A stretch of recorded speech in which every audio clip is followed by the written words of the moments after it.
இந்த அரங்கில் இருப்பவர்களைப் போலவே யாரெல்லாம் மொழியில் கலப்பு செய்கிறார்களோ, மொழி சார்ந்த இழிவு செய்கிறார்களோ, அவர்கள் எல்லோரும் ஓர் நிமிடம் எண்ணி அஞ்சுகிற சமூக ஊடகத்தில் கருத்தும் கலகலப்பும் என் பேச்சு, சமூகத்தில் களை எடுப்பதுதான் என் மூச்சு என்று அரசியலில் இயல் அரசனாய் வலம் வருகிற செந்தமிழர் செழுந்தமிழர் அண்ணன் சீமான் அவர்களை அன்போடு அழைக்கிறேன்.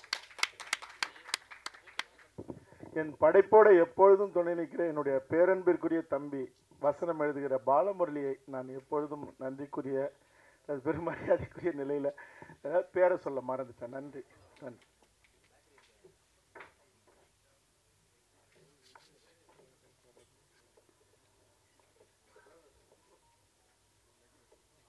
ஒரு மாவீரனின் பெரும் வரலாறாக வர இருக்கிற படையாண்ட மாவீரா என்ற திரைக்காவியத்தினுடைய இசை மற்றும் முன்னோட்ட வெளியீட்டு விழாவில்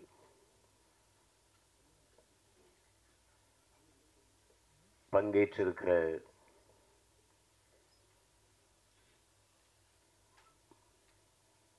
என்னுடைய பேரன்பிற்கும் பெருமதிப்பிற்கும் உரிய ஊடக உறவுகள், வாழ்த்தி அமர்ந்திருக்கிற என் அன்பிற்கினிய அண்ணன்கள், இயக்குனர் வி. சேகர் அவர்கள், என்னுடைய அன்பு அண்ணன் சிவசக்தி பாண்டியன் அவர்கள், எங்களுடைய பெருமதிப்பிற்குரிய நீதியரசர் ஐயா கலையரசு அவர்கள், என் அன்பு தம்பி சட்டமன்ற உறுப்பினர் கணேஷ்குமார் அவர்கள்,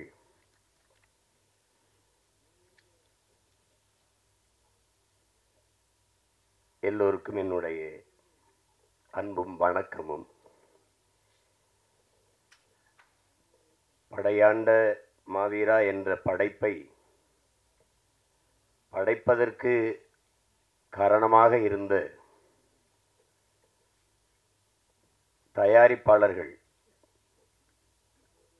அவர்களுக்குத்தான் இதிலே பெரும் நன்றியும் வாழ்த்துக்களையும் நாம் சொல்ல வேண்டியிருக்கிறது. அதிலே பெருமுயற்சி எடுத்த என் அன்பிற்கினிய சரவணராஜ், என் அன்பு தம்பி கிருஷ்ணமூர்த்தி, எங்கள் ஐயா குமாரதேவன், குரல் அமுதன், மதிப்பிற்குரிய ஐயா உமாதேவன், கிரியாடெக் பாஸ்கர் அவர்கள், பரமேஸ்வரி குமரேசன், எல்லாவற்றுக்கும் மேலாக இவற்றையெல்லாம் ஒருங்கிணைத்த பசுமை தாயகம் என் அன்பிற்கினிய கண்ணன் அவர்கள், வாழ்த்தி விட்டு சென்றிருக்கிற என் பாசத்திற்குரிய தம்பி வழக்குரைஞர் பாலு அவர்கள்,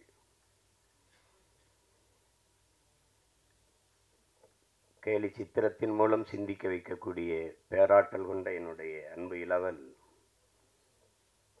பாலா அவர்கள்,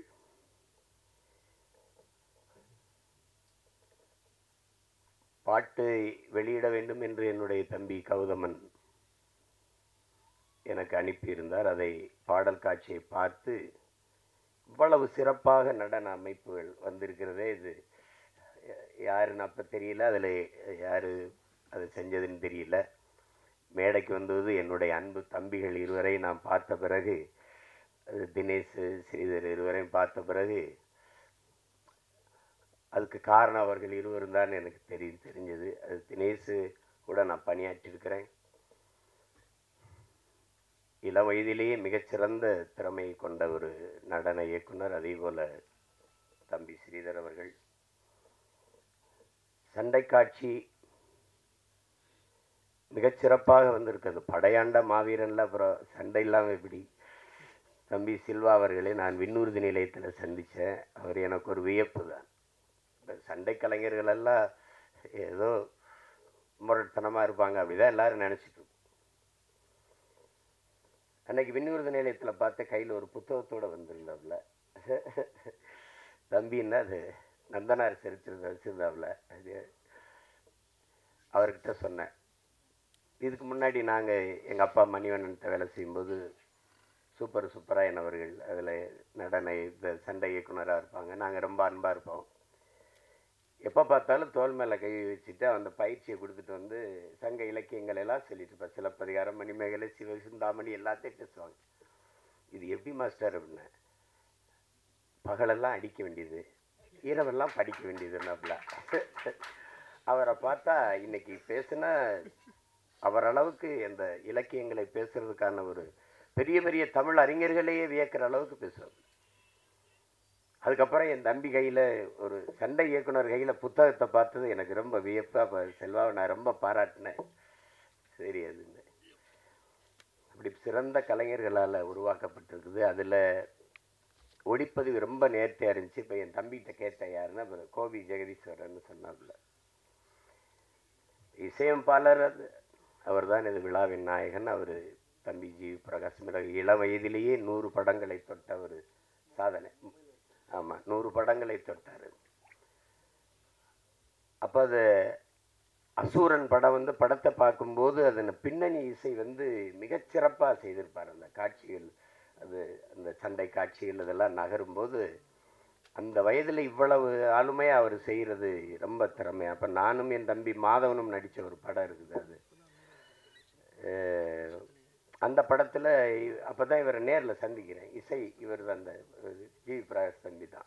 அப்புறம் நாங்கள் ரொம்ப நெருக்கமானது காரணம் மொழிப்பற்று, இனப்பற்று, இனமான உணர்வு தான். ரொம்ப நெருக்கமாக இருந்தோம். அப்புறம் அவர் பாடல்கள் எல்லாரும் செஞ்சிருவாங்க, பாடல்களை எல்லாரும் செஞ்சிருவாங்க. ஆனால் அந்த திரைக்கதை நகர்வுக்கு பின்னணி இசையை கொடுத்து அதை தூக்கி நிறுத்துறதுங்கிறது பேராற்றல். அது இந்த நிலத்தில் நம்முடைய இசை இறைவன் அப்பா இளையராஜாவுக்கு இணையாக இன்னும் எவனும் பிறக்கலை. அதுக்கப்புறம் அந்த தலைமுறையில் தம்பி ஜி பிரகாஷ் ஒரு பெரிய கெட்டிக்காரர் என்பதை யாரும் மறுக்க முடியாது. அப்படி சிறந்த படைப்பாளர்களால் உருவாக்கப்பட்டிருக்கு. இதில் பின்னணி இசை ஷாம் அவங்க செஞ்சுருக்காங்க. அவங்க ஏற்கனவே நான் சில படங்கள் பார்த்துருக்கேன். சிறப்பாக செய்யக்கூடிய ஆற்றல் பெற்ற கலைஞராக இருக்கார். இதில் என்னுடைய தம்பி கௌதமன் இங்கே படைப்பாளி என்பதை தாண்டி என்னுடைய பாசத்திற்குரிய தம்பி. ஏன்னா எங்கள் அப்பா வடைமலைக்கும் எங்கள் அம்மாவுக்கும் நான் மூத்த மகன். எனக்கு பின்னாடி தான் கௌதம், லெலினெல்லாம். அந்த அடிப்படையில் தான் நான் இது நாளைக்கு வைக்க முடியாதா, எனக்கு நான் வெளியூரில் இருக்கேனே, ரொம்ப வேலையாக இருக்கேன். இல்லை, நீங்கள் வரணும், இருக்கணும், அவ்வளோதான் வச்சுட்டாப்புல. இது எடா பெரியது, எல்லா வேலையும் விட்டுட்டு அவசரமாக வெளியூர் பிடிச்சி நான் எல்லோரும் வந்திருப்பாங்களே, கொஞ்சம் தாமதமாகறமேன்னு ரொம்ப வருத்தமாக இருந்தது. அதுக்கு உங்கள் எல்லார்ட்டையும் நான் என் வருத்தத்தை தெரிவிக்கிறேன். கொஞ்சம் வர நேரம் ஆயிடுச்சு. கௌதமன்ட்ட இங்கே பாராட்டி எல்லாரும் பேசுகிறது மாதிரி அவர் எந்த ஒரு வேலையும் ஈடுபாட்டோடு செய்யக்கூடிய ஒரு தம்பி. அவரோட நான் மகிழ்ச்சி படம் நடித்தேன், தம்பிக்காக தான் நடித்தேன். அப்புறம் அங்கே எங்கள் தயாரிப்பாளர் இருக்கிறாங்க மணிவண்ணன். அது எங்கள் எல்லார் மேலேயும் பேரன்பு. குறிப்பாக என் தம்பி கௌதம் மேலே அவருக்கு என்னை போலவே நேசித்து நிற்கக்கூடிய ஒரு பெரிய உறவுக்காரர் அவர். எங்கள் எல்லாருக்குமே கொடை அவர் தான். நாங்கள் ஒரு கூட்டம் நடத்தினா இருந்தாங்க, வந்து கொடுத்துட்டு போயிடுவார். 50,000 வச்சுக்கிறோங்க, 1,00,000 வச்சுக்கிறோங்க. அப்படி உறவினுடைய பிணைப்பு. அப்போ அதில் அப்போவே பார்த்து தம்பியுடைய ஈடுபாட்டை, அவனுடைய படைப்பின் ஆற்றலை வந்து ஆட்டோ சங்கர் நான் ரொம்ப பின்னாடி தான் பார்த்தேன். மக்கள் தொலைக்காட்சியில் தொலைக்காட்சி உருவாக்கத்துல நாங்கள் அந்த குழுவில் இருந்து எங்கள் ஐயா கூட, எங்கள் ஐயாவுக்கு ரொம்ப நெருக்கமான ஒரு இல்லை, அதில் என் மேலே பேரன்பு. அதில் இந்த சந்தன வீரப்பன் தொடர், ஆமாம் சந்தனக்காடு, அந்த தொடர் வரும்போது பார்த்து நான் வியந்தப்போ, நானும் தம்பி அடிக்கடி பேசிக்கிறதுனால பாராட்டிக்கிட்டு இருந்தேன். அப்போ நான் எங்கள் தலைவர்கிட்ட சந்தித்து பேசிக்கிட்டு இருக்கும்போது அப்போ எங்காலும் பேச்சு வந்துருச்சு, வீரப்பனுடைய பேச்சு வந்துருச்சு. அப்போ பேச்சு வரும்போது அவருக்கு அவர் மேலே பெரிய மதிப்பு. வீரப்பனார் மேலே பெரிய மதிப்பு. அது காரணம் அது எனக்கிட்ட சொன்ன வார்த்தையை நான் பதிவு செய்கிறேன். நம்ம இனத்தில் அந்த இடத்துல ஒரு வீரன், அந்த இடத்துல ஒரு வீரன், அதனால எனக்கு அவரை ரொம்ப பிடிக்கும் அப்படின்னு. அவர் கண் பார்வை கொஞ்சம் மங்கிருச்சு அப்படிங்கிறது அப்போ அவருக்கு சொல்லப்பட்டிருக்கு. அப்போ அது இங்கே அழைச்சிட்டு வந்து இங்கே மருத்துவம் செஞ்சிடலான்னு தான் அதுக்கு பெருமுயற்சி எடுத்தவர் எங்கள் தலைவர்.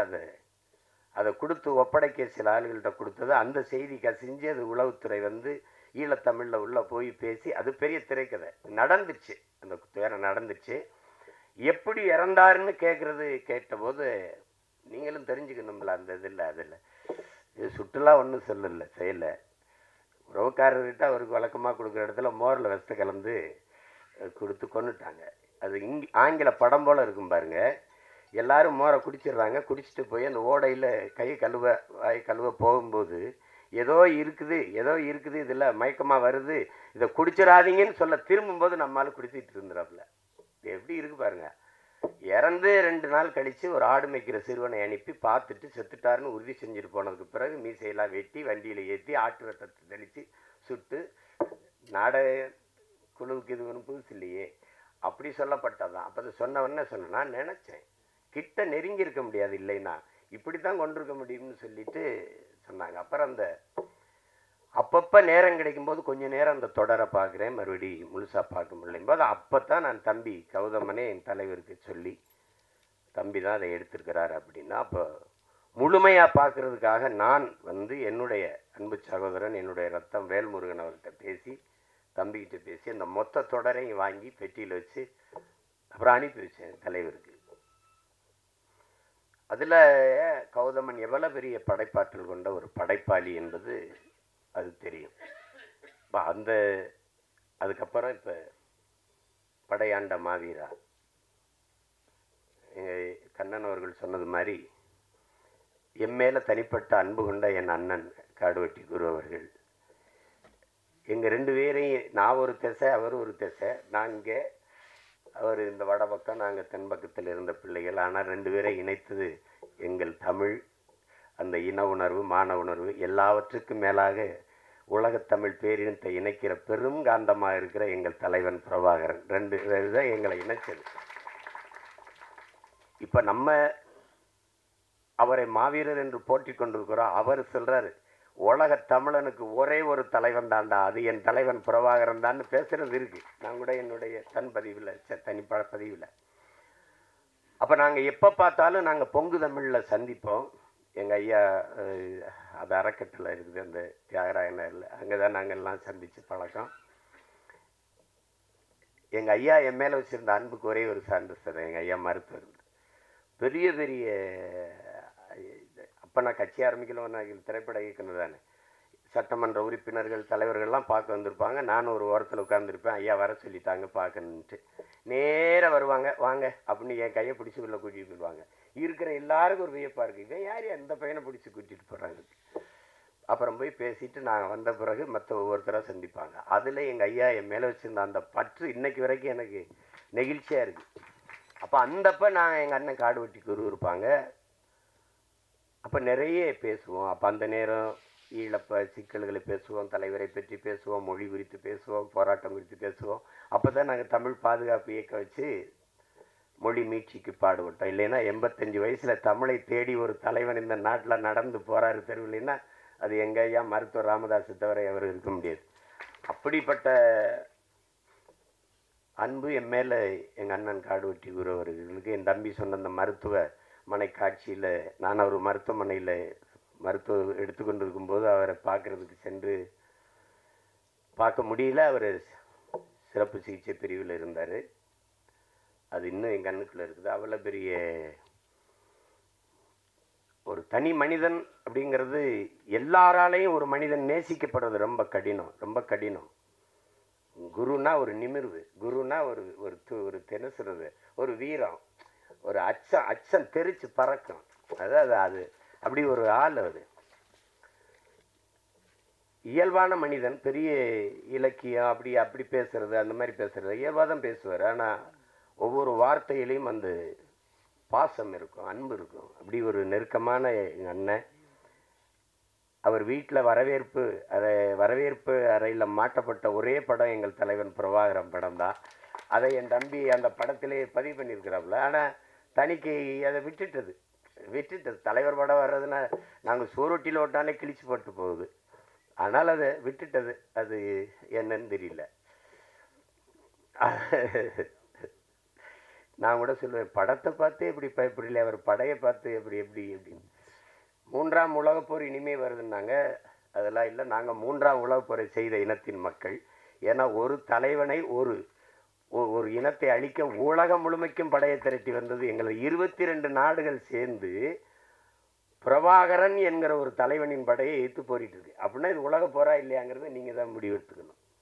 அப்படிப்பட்ட ஒரு அண்ணன் என்னுடைய காடுவெட்டி குரு அவர்கள்.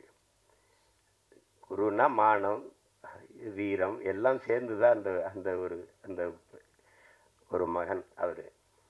அப்போ இங்கே பேசியவர்கள்லாம் சொன்னாங்க பாருங்க, பணமா இனமானா இனத்தின் பக்கம் நிற்கக்கூடிய ஒரு வீரன், ஒரு தமிழன் அவர்.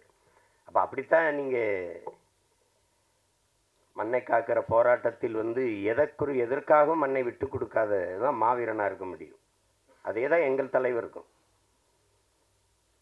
என் தாய் நிலத்தை இன்னொருத்தன் அடிமைப்படுத்தி ஆள அனுமதிப்பவன் எப்படி வீரனாக இருக்க முடியும்? என் தாயின் மடியில் இன்னொருத்தன் தலை வைத்து படுக்க எந்த மகன் சம்மதிப்பான்? அந்த உணர்வின் எழுச்சி தான், அதுதான் புரட்சியாகவும் போராட்டமாகவும் வருகிறது. அதை சிலர் என்ன பண்ணுவாங்க, இது கலவரம், தேவையில்லாத போராட்டம், இது வெட்டி வேலை, இப்படி பேசுறதுக்கு. அதான் என் தம்பி உணர்வு பூர்வமாக அதை எடுத்து உரைச்சேன். அது பார்க்குறவனுக்கு தான். வெள்ளக்காரனுக்கு காந்தியே பயங்கரவாதி தான், காந்திக்கு பகத்சிங் கூட தீவிரவாதி தான். இப்படிதானே இருக்குது அது. இப்போ எங்கள் பார்வையில் எங்களுக்கு எங்கள் தலைவன் பிரபாகரன் யார், எங்களுக்கு எங்கள் அண்ணன் காடுவெட்டி குரு யாருங்கிறதா. நீங்கள் எப்படி பார்க்குறீங்க? நீங்கள் வீரப்பனையே இன்னும் மாயாவி, சந்தல கடத்தல்காரன், திருடன் தான் நீங்கள் கற்பிச்சிங்க. எங்களுக்கு அவன் வனக்காப்பாளன், பிரபாகரன் இனக்காப்பாளன். அப்படிதான் நாங்கள் பார்ப்போம். அப்போ அதுதான் நாங்கள் எழுப்புகிற கேள்விக்கு இங்கே எவரிடத்தில் பதில் இருந்தது? சந்தன கடத்தல் வீரப்பன். சரி, கடத்தினார். என்ன பண்ணார்? சந்தனக்கட்டையை வெட்டி வித்தார். யானைகளை கொன்று தந்தங்களை கடத்தி வித்தார். வித்தவர் காட்டுகள் இருந்தார். வாங்கினவன் எங்கிருந்தான்? வித்தவனே பல 100 கோடி செலவழிச்சு பல ஆயிரம் காவல்துறை படைகளை அனுப்பி தேடி போனீர்களே, வாங்கின ஒருத்தனை கூட கைது செய்யலையே. என்ன பதில் இல்லை? ஏன்னா வாங்கின போறோம் அதிகாரத்தில் இருந்தான். அப்ப எங்க பக்கம் இருக்கிற நியாயங்களையும் எடுத்து பேசணும் இல்லையா? அதுதான் இந்த படை அந்த மாவீரா பேசுது. அதுல அதை என்னுடைய தம்பி மிக நேர்த்தியா செய்வார். என்னுடைய தம்பி கௌதமன் அது மிக நேர்த்தியா செய்வார். அதற்கு துணையா என் அருவியர் இளவல் பாலமுரளிவர்மன். அவனுடைய உரையாடல் மிகச்சிறப்பாக இருக்கும். அது எந்த காலத்திலேயும் சந்தன காடுக்கும் அவன்தான் உரையாடல், ஆட்டோ சங்கருக்கும் அவன்தான் உரையாடல். இப்போ வன்னியர்களெல்லாம் அது அக்கினியிலிருந்து நெருப்பிலிருந்து பிறந்தவர்கள். அப்படி எனக்கு கூட சொல்லுவாங்க, இதெல்லாம் என்ன சீமா நம்பும்படியாக இருக்குது, நெருப்பிலிருந்து யாராவது பிறக்க முடியுமான்னு. அது நம்ப முடியாதில்ல, அது நம்ப முடியாமல் கூட இருக்கலாம். ஆனால் நாங்கள் நெருப்பாக பிறந்தவர்கள் என்பதை யாரும் மறுக்க முடியாது. அதை இந்த படத்தில் வசனமாக உரையாடலாக என் தம்பிகள் பதிவு பண்ணியிருக்கிறாங்க. தமிழன் ஒரு நெருப்பு, பெரு நெருப்பு.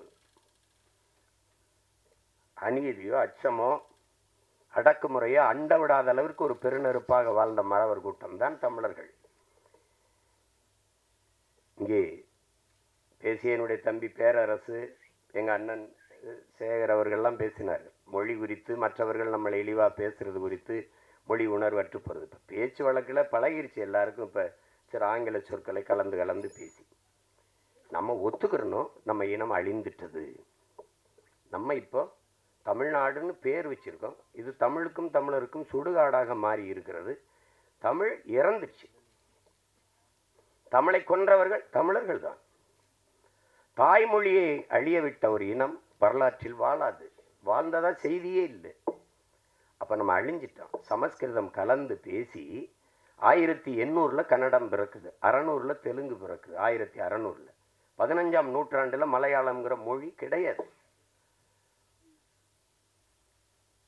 தமிழிலிருந்து சமஸ்கிருதம் கலந்து எப்படி கலந்தோம்? வணக்கம், நமஸ்காரம், சோறு, சாதம், மகிழ்ச்சி, சந்தோஷம், அப்படி பிரிஞ்சிருச்சு. இப்படிதான் போச்சு. இது சாப்பிட்டீங்களா நீங்க, போஞ்சை சீரா மீறு, ஒரே வழி அளவில் தான் பேசிட்டு இருப்பான். இப்படி போயிடுச்சு. கடைசியா துளு, கன்னடமும் கலிதெலுங்கும் கவின் மலையாளமும் துளுவும் உதிரத்தில் உதித்தவேன் தமிழ்தாய் வாழ்த்துல பாட்டு இருக்குது. அதை ஆட்சியாளர்கள், அன்றைய ஆட்சியாளர்கள் ஆரியம்போல் வழக்கொழிந்தை தூக்கினார்கள். ஏனால் அந்த பிராமணர்கள் வாக்கு போயிருமோ. அது கன்னடமும் கடிதலங்கும் கவின் மலையாளமும் அதை சொன்ன அந்த மொழி பேசக்கூடிய மக்களின் வாக்கு போயிடும், அவங்க குறைவா நினைப்பாங்க. தமிழுக்கு அந்த பெருமையை கொடுக்க அன்றைய ஆட்சியாளர்களுக்கு இப்ப கூட கீழடி 2500 ஆண்டுக்கு முன்னாடி இருக்க தமிழனின் தொன்ம நாகரிகம் ஒரு தோராய கணக்கு தான் 2600 5000 ஆண்டா கூட இருக்கலாம். 2 ஏக்கர்ல தோண்டிட்டு இது திராவிட நாகரிகம்னு ஒரு கூட்டம், இது இந்திய நாகரிகம் என்ற ஒரு கூட்டம். 2500 ஆண்டுக்கு முன்னாடி இந்தியா ஏது, இந்த நிலப்பரப்பு ஏது ஒன்னா இருந்ததா, இப்படி ஒரு பேர்ல இருந்ததா? 2500 ஆண்டுக்கு முன்னாடி திராவிடம்ங்கிற சொல் ஏது, திராவிடம்ங்கிற ஒரு நாடு ஏது, இதெல்லாம் ஏது, இந்த கன்னடம் தெலுங்குலாம் ஏது? இதை தமிழர்கள் நாகரிகம், தமிழனுடைய பண்பாடு, தமிழனின் அடையாளம், தொன்மம் என்று சொல்ல வாய் வரல. அதை விட்டு கொடுக்க முடியாது. தமிழனுக்கு அந்த பெருமையை கொடுத்துடக்கூடாது. அதான் இவங்களுக்கு இருக்கிற சிக்கல். இந்த நிலையில்தான் வீழ்த்தப்பட்ட தமிழ் தேசிய பிள்ளைகள்.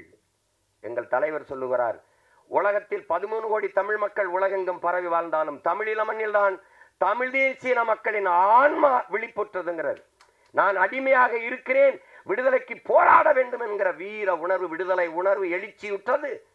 விடுதலையின் முதல் படியே விழிப்புணர்வு தான். அந்த விழிப்புணர்வு வந்தது தமிழீழ மண்ணில் தான்.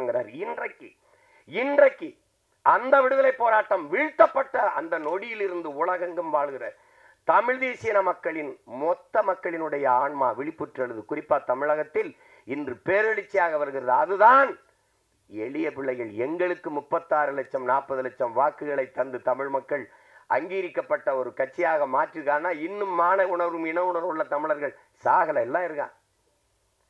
எங்கு பிறப்பினும் தமிழன் தமிழனே, இங்கு பிறப்பினும் அயலான் அயலான்ங்கிறார் எங்க புரட்சி பாவலர். அதுதான் முக்கியம். அவருக்கு ஏற்க, கன்னடருக்கு தமிழிலிருந்து இந்த கன்னட மொழி வந்ததுங்கிறது ஏற்க அவங்களுக்கு மனசு இல்லை. அண்ணன் கமலஹாசன் பேசுனது சும்மா கதை இல்லை, வரலாற்றை சொல்றாரு. அது ஏற்றுக்கிறது எழுத்துக்கு, அதை பத்தி பிரச்சனை இல்லை. அவர் படத்தை நீ ஓட விட மாட்டேங்கிற. ஏன், நான் உன்னுடைய KGF 1வது பகுதியும் 2வது பகுதியும் இங்க சுதந்திரமா ஓட விட்டல, அதுக்கு பரிசு. இப்ப நீ தான் கிழிக்க முடியும், எங்களுக்கு கிழிக்க முடியாதா? நீ தான் தடுக்க முடியும், எங்களுக்கு தடுக்க முடியாதா? முடியும். ஆனா நாங்க செய்யல. ஏன்? தமிழனின் பேரன்பும் பெருந்தன்மையும் மாண்பும். படத்திலையா அவரோட பகையை காட்டுறது? படத்திலையா? படத்துல குடிக்கிற நீர்ல, இதுலையாமா? இதுல இல்லாம பகை எப்படி இருக்கு பாருங்க. உங்க படம் வராது, உங்க படம் ஓடாது. இப்போ தமிழில் இருந்து வந்தது கன்னடம் என்றதை ஏற்க முடியாத அவர்கள் தமிழை ஏற்கல. தமிழிலிருந்து வந்ததுங்கிறது ஏற்கல. ஒரு தலைவருக்கு தமிழையே ஏற்கல. தமிழையே சனியன் ஒழிக்கணும்ன்றல, தமிழை சனியனை ஒழிக்கணும்னு சொன்னவரை தமிழர் தலைவராகவும் தந்தையாகவும் கொண்டாடணும் ஒரு இனம், உலகத்திலே கேடுகட்ட மானங்கட்ட இனம் தமிழன் தான். அவங்க மொழியவே ஏற்க மாட்டேங்கிறான், அதுல இருந்து வந்ததுங்க ஏற்க மாட்டேங்க. அவரை நான் தலைவனா ஏற்கணுங்கிறத, இப்படி ஒரு உலகம், இப்படி ஒரு சமூகம் எங்கேயாவது இருந்திருக்க பாருங்க. இதுதான் இது. படையாண்ட மாவீராங்கிறது ஒரு திரைப்படமா பார்த்து இதை சுருக்கிட முடியாது. இத்தனை பேருடைய உழைப்பு சிறுக சிறுக சிறுக சிறுக. நான் கூட அது எப்போ முடிப்பேன் முரளிகிட்ட கேட்கும் போதெல்லாம் கேட்பேன், எப்போ தாண்டா முடிப்பேன் அதை அப்படின்னு. சிறுக சிறுக வழி இல்லை. பிள்ளைகள் 100 சேர்த்து 1 லட்ச ரூபா கொடுத்துருக்காங்கன்னா அந்த உணர்வு, அந்த பங்களிப்பை, அதற்காவது இந்த படம் மாபெரும் வெற்றியான இந்த படத்து வெற்றி அடையணும். அப்ப அதுக்காக இவ்வளவு நேரம் இதுல பெரிய பாராட்டுக்குரியது, இந்த மேடையில இவ்வளவு நேரம் பொறுமையாக இருக்கிற பெருமக்கள், அரங்கை நிறைத்து அமர்ந்திருக்கிற என் அன்பு சொந்தங்கள், உங்களுக்கு தான். இவ்வளவு நேரம் பசி நேரம் தாண்டி உறங்குற நேரத்து வரைக்கும் உணர்வோடு உட்கார்ந்து இருக்கிற உங்க ஒவ்வொருத்தருக்கும் என்னுடைய அன்பும் வாழ்த்துக்களும். அதுல என்னுடைய தம்பி கௌதமனுடைய படைப்பாற்றலை, அவன் அந்த பாட்டை எடுத்த விதம், சண்டை காட்சி முன்னோட்டத்தை வரும்போது எனக்கு இங்கே ஓடிரும் அப்படின்னு தெரிஞ்சு, எனக்கு நான் விண்ணூர்தியில் இறங்கினோன்னே எனக்கு கொடுத்துட்டாப்புல, அனுப்பிட்டாப்புல. வரும்போதே பார்த்துட்டு வந்தேன். அவ்வளவு சிறப்பாக எதிர்பார்ப்பாருக்கு. நீங்க ஏன்டா எங்க பெண்களை ஒரு அக்கா தங்கையாவே பார்க்க உங்களால முடியாதா? அந்த உரையாடல் பல இடங்களில் உரையாடல், அவர் நடிப்பு, அந்த சண்டை காட்சியில் அவர் காட்டிய வேகம் எல்லாமே மிகச்சிறப்பாக இருக்குது. அந்த முன்னோட்டத்தை பார்த்தாலே படம் உறுதியாக வெற்றியடையும் ஒரு எதிர்பார்ப்பை, இந்த படத்தை பார்க்க வேண்டும் என்கிற தூண்டுதலை தந்திருக்கு. பாடலெல்லாம் மிகுந்த செலவு பண்ணி எடுத்திருக்கா பாட்டெல்லாம். அந்த ஒரு பாட்டை நாங்கள் வெளியிட்டோம், நான் எங்கள் ஐயா கவி முத்தமிழ் பேரறிஞர் வைரமுத்து எல்லாரும் அதில் ஒரு நாளில் வெளியிடணும்னு சொல்லும்போது புலிக்கொடி எங்கள் கொடி அப்படின்னு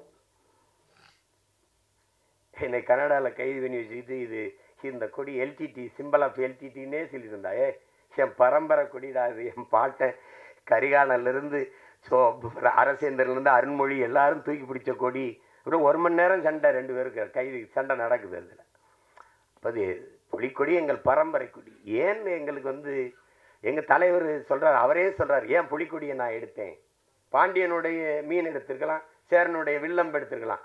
அவர்களெல்லாம் அவரவர் எல்கைக்கு உட்பட்ட நிலப்பரப்பை ஆண்டார்கள். ஆனால் சோழ பெரும்பாட்டன் அருண்மொழி சோழன் மட்டும்தான் உலகத்தின் பல்வேறு நிலப்பரப்பை வென்று 3வது பெரிய வல்லரசை நிறுவினான்.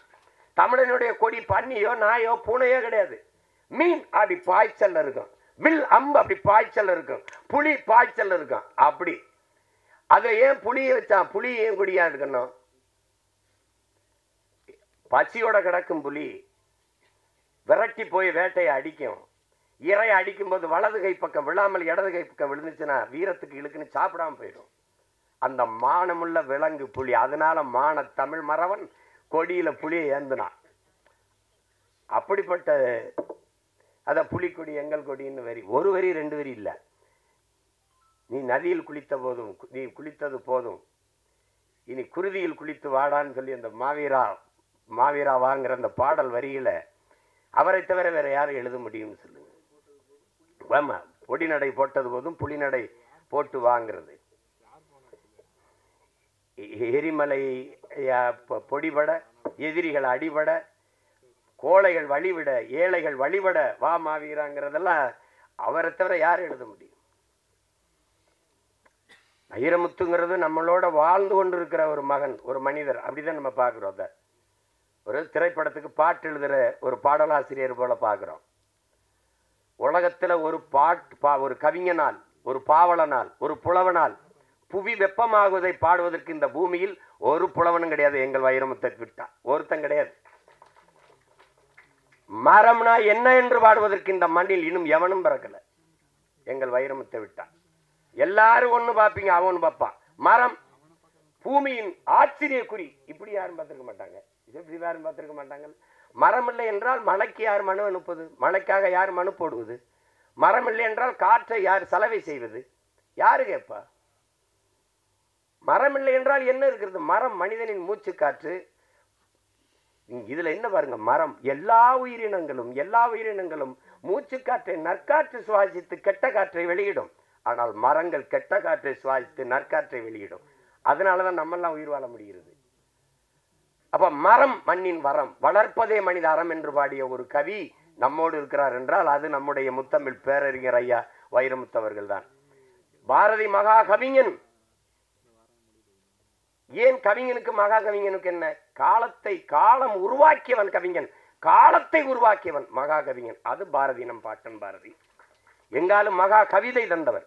3ஆம் உலகப் போருங்கிற புத்தகத்தை நீங்க படிங்க. நீங்க அவர் எழுதின கருவாச்சி காவியம், கள்ளிக்காட்டு இதிகாசம் 3ஆம் உலகப் போர் ஆங்கிலத்தில் வந்திருந்தால் உலகத்தில் எந்த எழுத்தாளனும் அவருக்கு இணையான இருக்க முடியாது. உலகம் கொண்டாடி இருந்திருக்கும். அவர் கெடுவாய்ப்பா நம்ம இனத்துல பிறந்துட்டா, வடுகப்பட்டியில தேதியில தமிழ்ல எழுதிட்டாலும் அதெல்லாம் அது யாரும் மதிக்கிறது இல்லை. அவர் இருக்கிற இடம் வேற, நான் இருக்கிற இடம் வேற. அதை நாங்க 2 பேருமே பேசி முடிவு பண்ணிட்டோம். நம்ம ஒரே இலக்கை நோக்கி பாய்கிற இருவரும் நதிகள். அது வேற, இது வேற. புரிதுன்னு நினைக்கிறேன். அதுல போய் நம்ம பேசிக்கிற வேண்டியது இல்லை. ஆனால் ஒரு பாவலனால் நீங்க நினைச்சு பாருங்க, இந்த உலகத்துல ஒரு கவிஞனால் அரசியல் பேச முடியுமா? புவியியல் பேச முடியுமா? பொருளாதாரம் பாட முடியுமா? வரலாறை பாட முடியுமா? இலக்கியம் பாடுவார்கள். மருத்துவத்தை பாட முடியுமா? மருத்துவத்தை பாடுமா? எங்கேயாவது கேட்பார், தொப்பை முயலோ தொப்பை கிளியோ உண்டா அப்படி. அவரை மாறி நீங்க எல்லாவற்றையும் குறித்து பாட முடியும், எழுத முடியும், பேச முடியும் என்றால் உலகத்தில் ஒரே கவியால் தான் முடியும். அது நம்முடைய முத்தமிழ் பேரறிஞர் ஐயா வைரமுத்தால தான் முடியும். அவரோடு நீங்கள் பொருளாதாரம் பேசலாம், இலக்கியம் பேசலாம், மருத்துவம் பேசலாம், வரலாறு பேசலாம், அறிவியல் பேசலாம், புவியியல் பேசலாம், உளவாண்மை பேசலாம், எதை பற்றியும் பேசலாம். அப்படி ஒரு கவிஞன் இந்த நிலத்தில் இனி வருவது அரிதினும் அரிது. உயிரை பிரிவது மட்டும் சாவில்ல, ஊரை பிரிவதும் சாவுதாண்டான்னு எழுதியிருக்காப்ல. இதெல்லாம் அவர் சொல்றார் பாருங்க.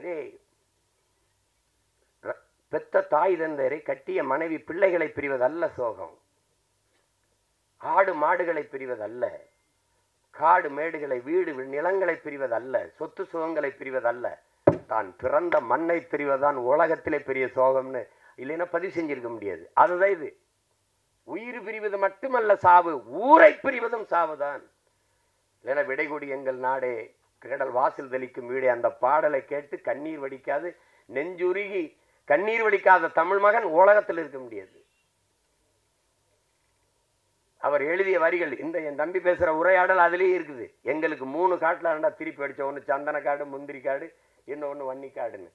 காக்கும் கடவுளின் அம்சம் நீ, வன்னிக்காட்டின் வம்சம் நீ, வன்னிக்காடு வவுனியா என்று வந்தது எங்கள் பெரும்பாட்டன் பண்டார வன்னியன் ஆண்ட நிலப்பரப்பு என்பதாலேயே அது வன்னிக்காடு. தமிழ்நாட்டில் அவனுக்கு அடையாளம் இல்லை. இன்னைக்கும் தமிழீழ மண்ணில் அவர் மண்ணிலே என் தலைவன் எல்லைக்குட்பட்ட அந்த நிலப்பரப்பிலே 6 அடிகள் வெங்கலத்திலே பண்டாரவணி என்னும் பாட்டனுக்கு சிலை வச்சது அவர்தான்.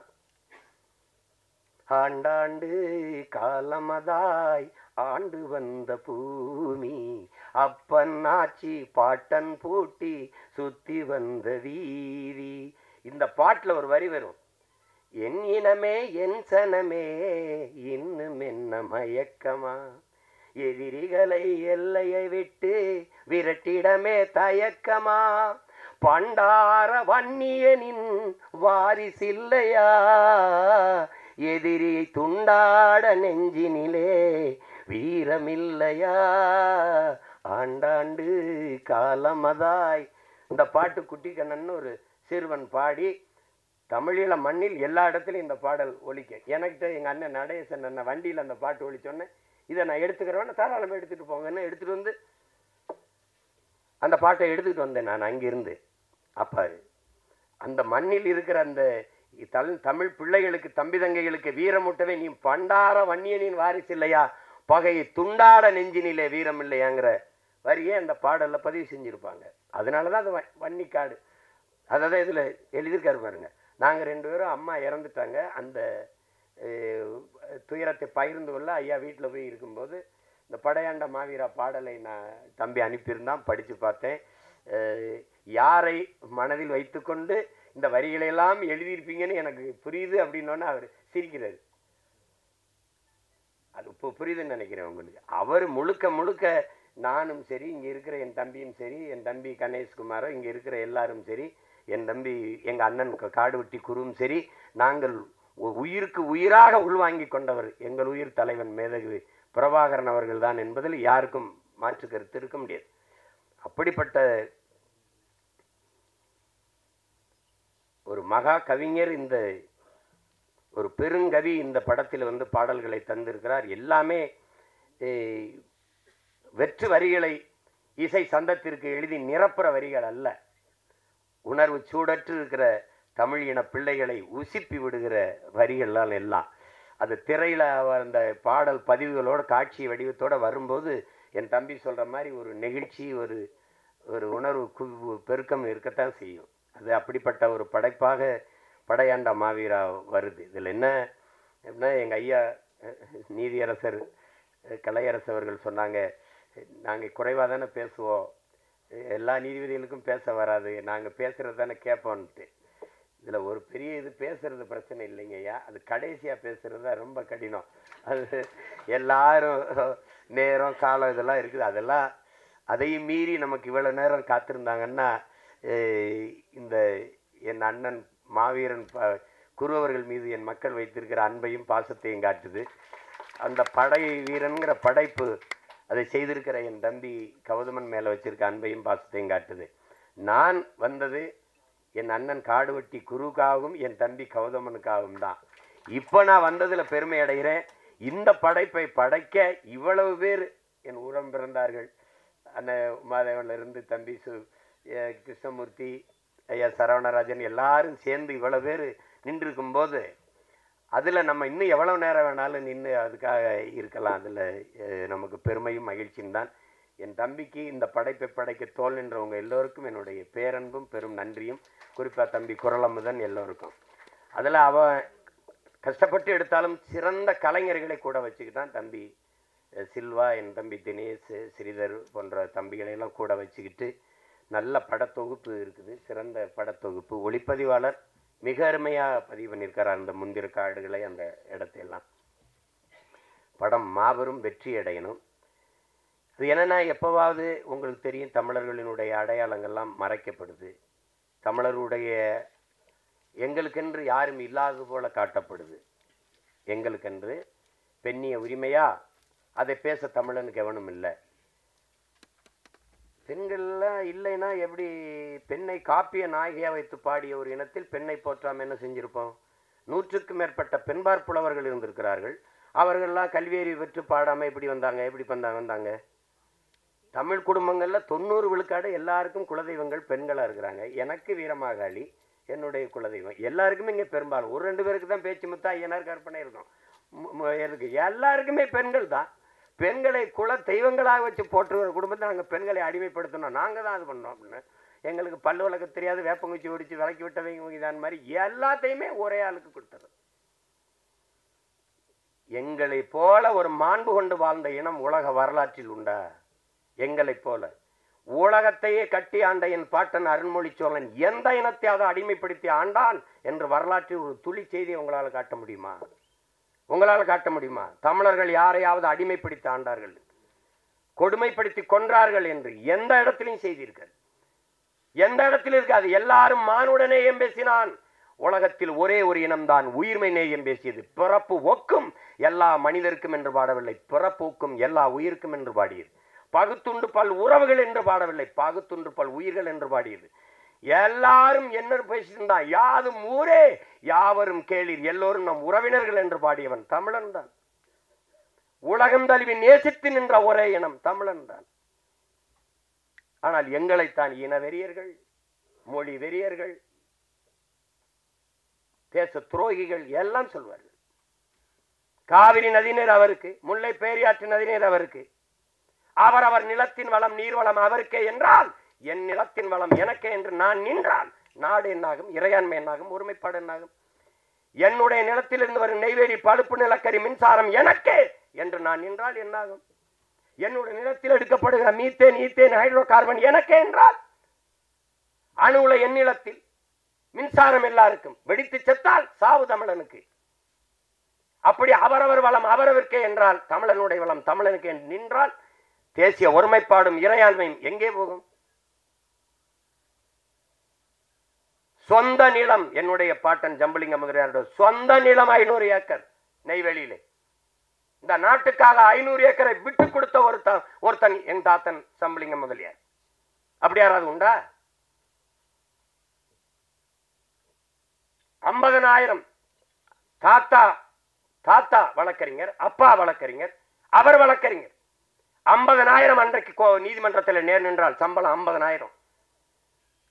பரம்பரை பிறக்கும் போது செல்வந்தனாக பிறந்த ஒரு மகன் இந்த நாட்டின் விடுதலைக்காக சொத்தம்பட்டையும் வித்து மக்களின் மானம் காக்க கப்பல் ஓட்டிய ஒரு தமிழன் எங்களுடைய பாட்டன். செக்கெழுத்து செத்தான் இந்த நாட்டின் விடுதலைக்காக. மாடு கூட இழுக்க திணறுகிற செக்கை இழுத்தவன் என்னுடைய பாட்டன் வ.உ. சிதம்பரனார்.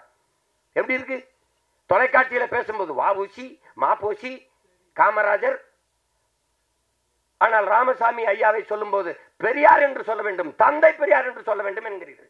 யாராவது ஒரு பெருந்தலைவர் காமராஜ், தெய்வ திருமகன் முத்துராமலிங்க தேவர், நேர்மையின் நேர்வடிவம் கக்கன், கப்பலோட்டிய தமிழன் வ.உ.சி, அப்படி யாராவது சொல்றது உண்டா? யாராவது நீங்க கேட்டது உண்டா? இல்ல விவாதங்கள்ல பொது மேடைகள்ல மாப்போசி, ஏன் சிலம்பச்செல்வர் மாப்போசி சொன்னால் நாக்கு சுலுக்கிக்கிறோமா? சுலுக்கிக்கிறோமா?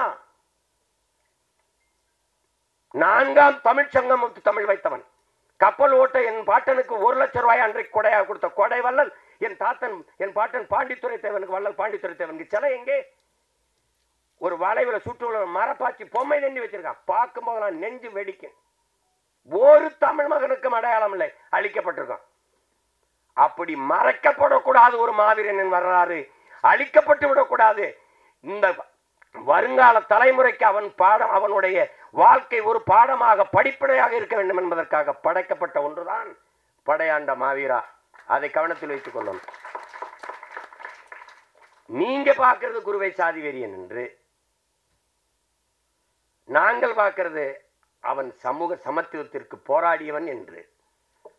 அதைத்தான் இந்த படம் போதிக்கப் போகிறது. நாங்கள்லாம் போராடுகிற எங்கள் வளர்ச்சிக்கு எதிரானவன் என்றீங்க. சிப்காட் தொழிற்சாலைங்கிற தொழிற்சாலையின் முதலாளி யார்? அந்த தொழிற்சாலைக்குள்ள என்ன நடக்க போகுது? எது உற்பத்தி ஆக போகுது? அங்க வேலை யார்? முதலாளி யார்? வளர்ச்சிக்கு எதிரானவன். எது வளர்ச்சி? இங்கே மனித உழைப்பு மலிவா கிடைக்குது. நிலத்தடி நீர் எவ்வளவு வேணாலும் உறிஞ்சிக் கொள்ளலாம். விளைநிலங்களை எத்தனை ஆயிரம் ஏக்கர் வேணாலும் பறித்து கொடுக்க அதிகாரங்கள். உற்பத்தி செய்கிற பொருளை விரைந்து எடுத்து செல்ல 8 வழிச்சாலை 4 வழிச்சாலை போடப்படுகிறது. தடையற்ற மின்சாரம் மக்களுக்கு அல்ல, தொழிற்சாலைகளுக்கு. அரை மணி நேரம் 1 மணி நேரம் அந்த மின்சாரம் தடைபட்டு உற்பத்தி இழப்பு ஏற்பட்டால் அந்த இழப்பை மத்திய மாநில அரசுகள் ஈடுகட்டும். புரிந்துணர்வு ஒப்பந்தம். முதலாளி வருகிறான், மனித உழைப்பை சுரண்டி உற்பத்தியை பெருக்கி பல ஆயிரம் கோடி லாபத்தை கொண்டு போகிறான். அந்த முதலாளி வாழ்வான், வளர்வானா? வெறும் சம்பளத்தை வாங்கி சாப்பிடுற நான் வாழ்வேன், வளர்வேனா? இது வளர்ச்சியா? இது வளர்ச்சியா? எது வளர்ச்சி? எது வளர்ச்சி? இவர்கள் கற்பிக்கிற வளர்ச்சி எது? பட்டினி இடந்து சத்தால் கட்டையில் எரிக்காமல் கரண்ட்ல எரிப்பது வளர்ச்சி. இதுதான் பிச்சைக்காரன் சோவிக் மிஷின் வச்சு பிச்சை எடுப்பது வளர்ச்சி. எங்களின் கனவு பிச்சைக்காரனை இல்லாத தேசத்தை படைப்பதுதான் எங்களுடைய வளர்ச்சி. அப்படி இருக்கா? அதற்காக போராடுகிறவனை வளர்ச்சிக்கு எதிரானவன் தேசத்துறை என்று கட்டமைப்பது எப்படி? எந்த தொழிற்சாலை அரிசி பருப்பை உற்பத்தி செய்யும்? அது நிலத்தில் தானே விளையணும். நீ வீட்டு மனையலாக்கி மாளிகை கட்டி மொட்டை மாடியிலே கத்தரிக்காய் தக்காளி வீட்டு தோட்டம் போடுகிறாய். இது எவ்வளவு பெரிய கொடுமை! எவ்வளவு விளைய வச்சிருவ நீ? எப்படி விளைநிலங்களை அழிச்சலிச்சு விண்ணூர்தி நிலையம் கட்டுது? நீ பறக்கிறவனை பற்றி கவலைப்படுகிறாய், பசியோடு பற்றி கவலைப்பட மாட்டேங்கிறாய். 28 கோடி மக்கள் இரவு உணவில்லாமல் தூங்க செல்கிறார் இந்த நாட்டிலே பல கோடிக்கணக்கான பச்சிலை குழந்தைகள் பசியோடு உறங்க போகிறார்கள் இந்த நாட்டிலே. எது வளர்ச்சி? எது வளர்ச்சி? எல்லாருக்கும் சரியான சமமான தரமான கல்வியை கொடுக்க நாடு முன்னேறுகிறது. வளர்ச்சியை நோக்கிய பாதை. எல்லோருக்கும் சரியான சமமான தரமான மருத்துவத்தை கொடுக்க நாடு போராடுகிறது.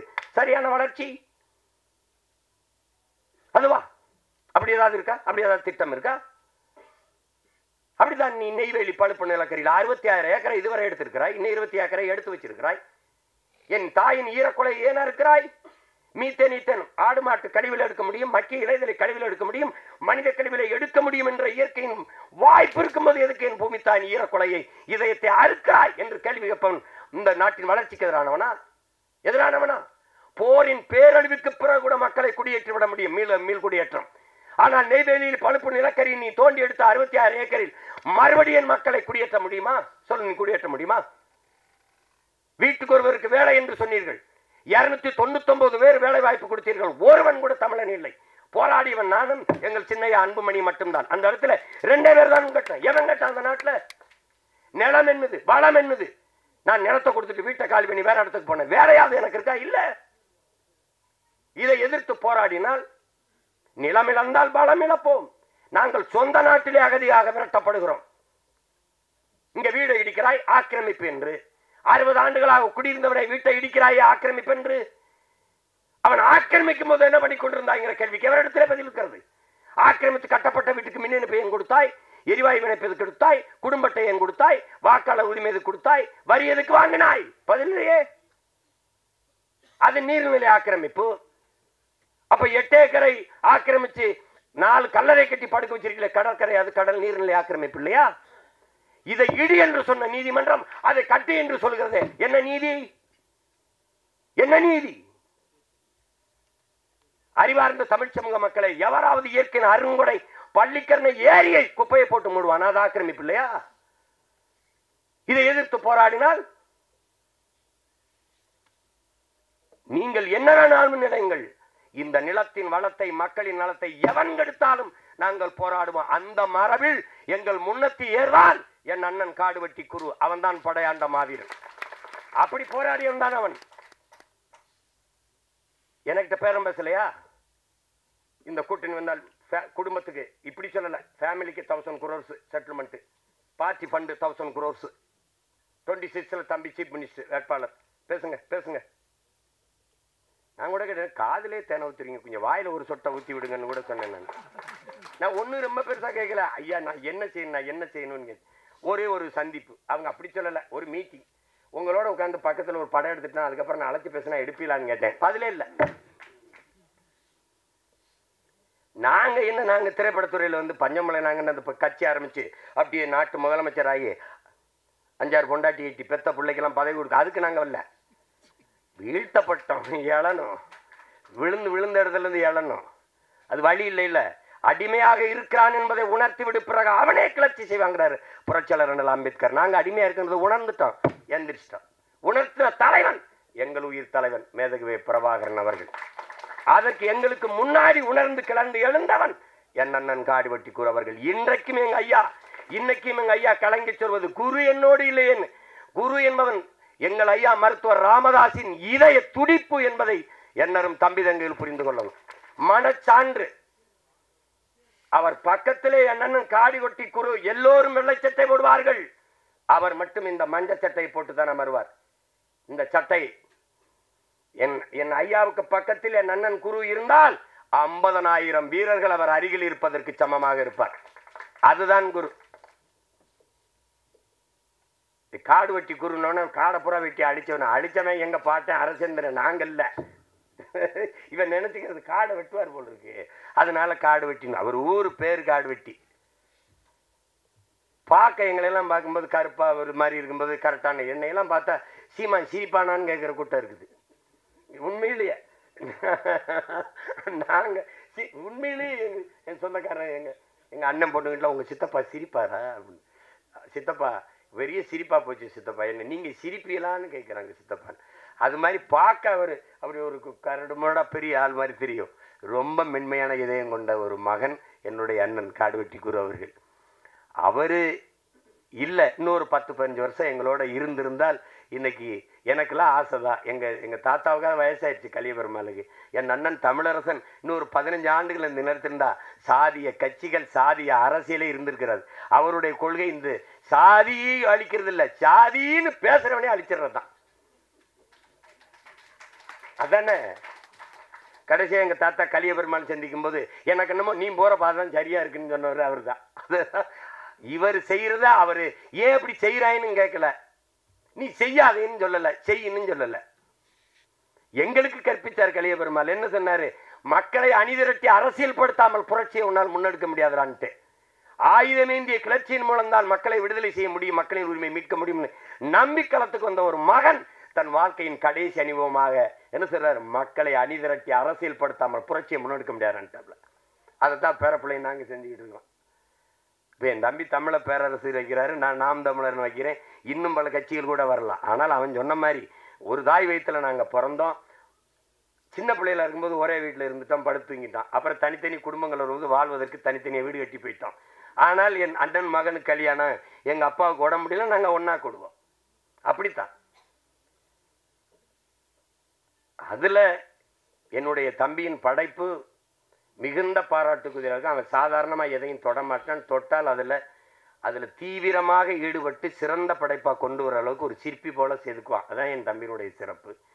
அதிலே எங்களுக்கு பெருமைக்குரிய என் மகன் தமிழ், அவன் அவன் மாமனிதர்லேயே அவன் நடிப்பு மிகச்சிறப்பாக இருந்தது. நான் பாராட்டினேன், ஒவ்வொரு தடவை அழைச்சி பேசுவேன். இந்தி என்ன 2ல் அவன் நடிப்பு பாராட்டினேன். நன்றி பெரியப்பான்னு சொல்லிட்டு இருப்பான். இந்த படத்துலையும் இப்போ என் அன்பு தம்பி வசந்தபாலன் அவர் சொன்னது போகும்போது அந்த முன்பதிப்பில் அவன் அந்த இளம் வயதில் அவன் நடிச்சிருக்கிறது ரொம்ப சிறப்பாக இருக்குன்ட்டு அவன் சிறந்த ஒரு கலைஞனாக வந்து எங்கள் எல்லாருக்கும் பெருமை சேர்ப்பாங்கிறது என்னுடைய நம்பிக்கை. அது அதை அவன் செய்வா. இன்னும் காலம் இருக்குது, நீ நம்பிக்கையோடு இரு. நமக்கான ஒரு காலம் வருது. நமக்கான ஒரு காலம் வருது, நாம் உருவாக்கி கொண்டிருக்கிறோம். ஏன்னா எங்களுக்கு கற்பித்த தலைவன் காலம் வரும் என்று காத்திருக்காதே, நமக்கான காலத்தை நாமே உருவாக்க வேண்டும் என்று கற்பித்தார். எல்லாரும் குளிர்ந்த நீரிலே நீந்தும் போது எங்கள் தலைவன் பிரபாகரன் நெருப்பு ஆற்றிலே நீந்தியவன். அதனால அப்படிப்பட்ட தலைவனின் பிள்ளைகள் நாங்கள். படையாண்ட மாவீரருக்கு தடை வருது, அது வருது, அதெல்லாம் இல்லை. எங்கள் கோட்பாட்டை தடை அதை உடை, சிறை அதை நிறை, இதான் எங்கள் கோட்பாடு. வழக்கு இல்லை என்றால் விடியாது கிழக்கு. அப்படிதான். எனக்கு மட்டும் 260 வழக்கு இருக்குது. அதெல்லாம் ஒன்றும் இல்லை. அது நான் கூட சொன்னேன், நாங்கள் அந்த நீதிமன்ற வாசலில் அந்த கோழி குண்டை அடித்து பழகணும்ட்டு. அதுவும் சில நீதிபதிகளுக்கு திடீர்னு மேலே பாஸ் வந்துடும், பார்க்கணும், வந்து நேரம் நிற்க சொல்லிடுவாங்க. அப்போ காலையில் சொல்லுவாங்க, காலையில் இப்படி அப்படி போகிறது, அதிகாலையில் உடனே இப்போ வர சொல்லு, எங்கள் ஒரு நாள் அவகாசம் கொடுங்க, நாளைக்கு வேற. இப்படிலாம் நடக்கும். இதுக்கெல்லாம் பார்க்க முடியுமா? உயிரையே கொடுத்த ஒரு இனத்தில் நம்மை போராட்டம்ல ஒரு போராட்டம்ல ஒன்றும் கிடையாது. அது என் தம்பி கௌதமனை எவ்வளவு பாராட்டினாலும் தகும். ஆனால் அவனுக்கே இந்த முதலீடை கொடுத்து எந்த சூழ்நிலையிலும் துணை நின்ற இந்த தயாரிப்பாளர்கள், என் அன்பு சொந்தங்கள் அனைவருக்கும் என்னுடைய அன்பும் வணக்கம். நீங்கள் நம்பிக்கையோட படம் மாபெரும் வெற்றி அடையும். இந்த படத்தை தயாரித்ததில் உங்களுக்கு ஒரு பெருமையும் நிமிர்வும் உங்களுக்கு கிடைக்கும். அதில் அது ஒன்றும் இல்லை. நீங்கள் எங்கள் அண்ணன் குருவுக்கு கொடுத்த காணிக்கை வச்சிருங்க, அப்படி நினச்சிக்கிறீங்க. என்னுடைய அன்பான வேண்டுகோள், இப்போ எங்கள் அண்ணன் வி சேகர் எல்லாம் சொன்னாங்க மிகச்சிறந்த படைப்பு. ஏன்னா KS கோபாலகிருஷ்ணன் ஐயாவுக்கு பிறகு குடும்பமாக உட்காந்து படம் பார்க்குற மாதிரி இன்னைக்கு எனக்கு வியப்பு. ஒரு மனிதன் எப்படி இப்படி திரைக்கதை வச்சு உரையாடல் எழுதுறாருன்னு KS கோபாலகிருஷ்ணன் ஐயா படத்தை பார்த்தா எனக்கு தோணும். அதுக்கப்புறம் எங்கள் அண்ணன் வி சேகர் அவர்கள் படத்தை பார்த்தா தான் ஒரு இயல்பான நடுத்தர வர்க்கத்தினுடைய வாழ்க்கையை எடுக்கிறதுக்கு இன்றைக்கி ஆள் இல்லை. ஐயா விசு அவர்கள் எடுத்தார்கள், அவர்கள் வேறு வாழ்க்கை முறையை எடுத்து வந்தாங்க. அதுக்கு இணைய எங்கள் அண்ணன் எடுத்தாங்க. அதில் ஒன்றா இருக்க கற்றுக்கணும்லாம், அதை விடலாம் ஒரு முற்போக்கு புரட்சிகரமான கருத்துக்களை அதில் எங்கள் அண்ணன் கவுண்டமணி அண்ணனுடைய கதாபாத்திரம்லாம் ரொம்ப அருமையாக இருக்கும். விரல் கத்த வீக்கம், ஒன்றா இருக்க கற்றுக்கணும், இதெல்லாம் சிறந்த படைப்பு. இன்னும் பெரிய வருத்தம், அவங்க படைப்பை நிறுத்திட்டது. எங்கள் அண்ணன் சிவசக்தி பாண்டியன் எவ்வளவு சிறந்த படங்களை தயாரித்தார், புதிய இயக்குனருக்கு வாய்ப்பு கொடுத்தார். நான்லாம் ஒரு தடவை அண்ணன் போய் கதை சொன்னேன். இந்த கதையை சரி யார் கதாநாயகன் யாருன்னு தான் கேட்டார். ஒழிய இந்த கதை அப்படி இருக்குது இப்படி இருக்குது. அப்படி ஒரு தயாரிப்பாளர் எங்கள் அண்ணன். அவரெல்லாம் தயவு செய்து படங்களை மறுபடியும் தயாரிக்கணும். ஆனால் இப்போ எந்த சங்கத்தில் யார் எப்போ என்ன பண்ணுறாங்கன்னு தெரியாத ஒரு குழப்பம் இருக்குது. அது முன்னாடிலாம் சொல்லுவாங்க தங்கம் செய்யாதது சங்கம் செய்யும்னு. இப்போ சங்கங்களே அங்கங்கங்களாக பிரிஞ்சு கிடக்கிறதுனால எதையும் சாதிக்க முடியாமல் இருக்குது. விரைவில் நம்ம எல்லாவற்றையும் பாதுகாக்கிற ஒரு நல்ல அரசை நாம் எல்லோரும் சேர்ந்து நிறுவ வேண்டும். அது என்னுடைய அண்ணன் காடுவெட்டி குரு அவர்களினுடைய இலக்கும் அதுதான். நாங்கள் பேசியது அல்ல, எங்கள் அண்ணன் உமாதேவன் கூட சொல்கிறாங்க, உமாதேவன் அவர்கள் தமிழ்நாட்டை தமிழன் ஆணனுங்கிறது. இது எவ்வளோ பெரிய குற்ற செயலாகவும் பார்க்கப்படுது பாருங்க. எல்லாரும் தனித்தனியாக வீடு கட்டி குடியேறி போயிட்டான். ஆனால் என் வீட்டில் எல்லாரும் சேர்ந்து குடி கும்மி அடிச்சிட்டு இருக்கான். ஆளாளுக்கு ஒரு லட்டை ஒட்டிட்டு போயிட்டியே, ஏன் லட்டை மட்டும் நொறுக்கி எல்லாரும் சாப்பிட்றான். என்னன்னு எனக்கும் புரியல. அதை கேட்டா பாசிசம், சாவனிசம், இனவெறி, சிறங்கு சொரின்னு எதையோ பேசிட்டு இருப்பான். எனக்கு அந்த நேரம் ஒரு கோபம் வரும் பாருங்க. இப்போ சீமான் அவன் ஒரு இனவெறியங்கன்னு சொல்லும்போது நமக்கு ஒரு திமிரும் ஒரு பெருவிதமும். எங்கள் அண்ணன் சொல்லுவார்ல கவுண்டமணி, மறக்கா சொல்லு அப்படின்னு. அது ஏன்னா நம்மளை இனவெறியன்னு சொல்லும்போது அப்போ நல்ல தமிழ் தாய்க்கு நல்ல தகப்பனுக்கு தான் நம்ம பிறந்திருக்கோம். அதை உறுதி செய்கிறான்.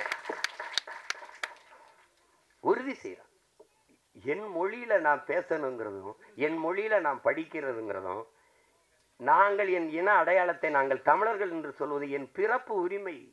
இதை தடுக்க எவனுக்கு தகுதியும் நேர்மை இருக்குது, இது இருக்குது. ஏன்னா நாங்கள் அதிகாரமற்ற பிள்ளைகளாக இருக்கிறதுனால நீங்கள் ஆட்டம் காட்டிக்கிட்டு இருக்கா. 26 தேர்தலுக்கு பிறகு தெரியும் இந்த ஆட்டம்லாம் என்னன்னு தெரியும்ல. பார்க்க தானே போகிறோம் நாங்கள். எங்கள் அண்ணன் உமாதேவன் கோச்சிக்காமல் இருக்குன்னு அது திறாரு பாருங்க. பழைய முன்னாள் என் கட்சிங்கிறப்பல அது என்னாலும் நம்ம கட்சி தான், கவனத்தில் வச்சுக்கிட்டோம். என்ன கணேஷ்?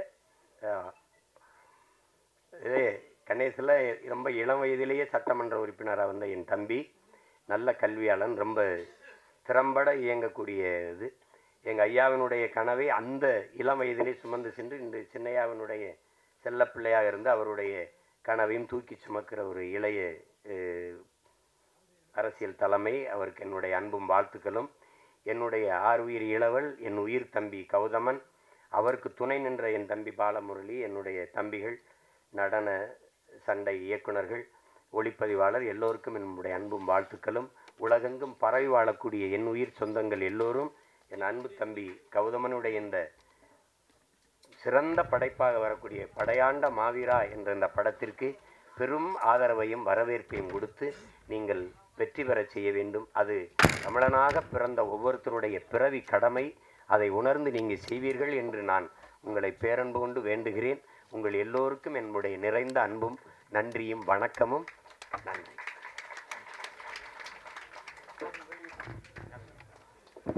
பாடல் வெளியீடு ஒரு எப்பொழுதும் இணை இயக்குனர்களையும் உதவி இயக்குனர்களையும் சொல்ல மறந்துடுறோம். என்னுடைய இணை இயக்குனர் மீகா செந்தில்குமார், கணேஷ், பாஸ்கர், குமார், சக்கரவர்த்தி எல்லாருக்கும் நன்றி. அதுபோல் சிஜி டீம் அசாக்ஸ்க்கு நன்றி, டிஐ இன்ஃபினிட்டிக்கு நன்றி, மெக்ஸ் உதயகுமார் அவர்களுக்கு நன்றி. முக்கியமாக வழக்கறிஞர் பிரபாகரன் அவர்கள், என்னுடைய பேரன்பிற்குரிய சகோதரர் வழக்கறிஞர் பிரபாகரன் அவர்கள் என்னுடைய எல்லா வழக்குகளிலும் என்னிருந்து மீட்டது மட்டுமல்ல, படையாண்ட மாவீராவுக்கும் ஒரு தீர்வை தந்தவர். அவருக்கும் என்னுடைய நன்றி. இப்பொழுது பாடல் வெளியீடு. படையாண்ட மாவீரா திரைப்படத்தின் இசைத்தட்டு வெளியிடுகிற நிகழ்வு. எல்லாரும் ஒரு நிமிஷம் அமைதியா இருந்து இந்த நிகழ்வை சிறப்பா நிறைவு செய்து கொடுக்கணும்னு அன்போடு கேட்டுக்கிறோம். இந்த படையாண்ட மாவீரா திரைப்படத்தின் தொழில்நுட்ப குழுவைச் சேர்ந்த அத்துணை தோழர்களும் மேடைக்கு வர வேண்டும். படத்தொகுப்பாளர் அண்ணன் ராஜா முகமது அவர்கள் மேடைக்கு வருமாறு அன்போடு அழைக்கிறேன். ஒளிப்பதிவாளர் கோபி ஜெகதீஸ்வரன் அவர்கள் மேடைக்கு வருமாறு அன்போடு அழைக்கிறேன். மற்றும் துணை இயக்குனர்கள் மேடைக்கு வருமாறு அன்போடு அழைக்கிறேன்.